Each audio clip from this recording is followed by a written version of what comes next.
کیا آپ بھی اپنے حالات کی وجہ سے یا اسباب و وسائل نہ ہونے کی وجہ سے یا مختلف مصروفیات کی بنا پر بیت اللہ کی زیارت کے لیے نہیں جا سکے؟ تو آپ بالکل بھی مایوس نہ ہوں، بس آپ حجاج کرام کی تھوڑی سی مشابہت اختیار کریں۔ جب رحمت کی گھٹائیں وہاں برسیں گی تو ان کی چھینٹیں یہاں آپ پر بھی پڑیں گی انشاءاللہ۔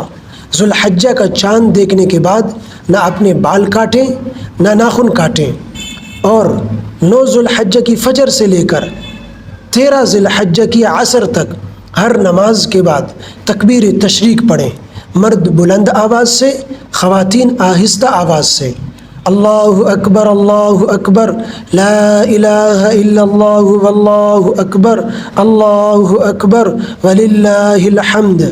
یہ معمولی سی مشابہت اختیار کرنے سے آپ یہ کہنے کے قابل ہو جائیں گے کہ تیرے محبوب کی یا رب شباہت لے کے آیا ہوں، تیرے محبوب کی یا رب شباہت لے کے آیا ہوں، حقیقت اس کو تو کر دے، میں صورت لے کے آیا ہوں۔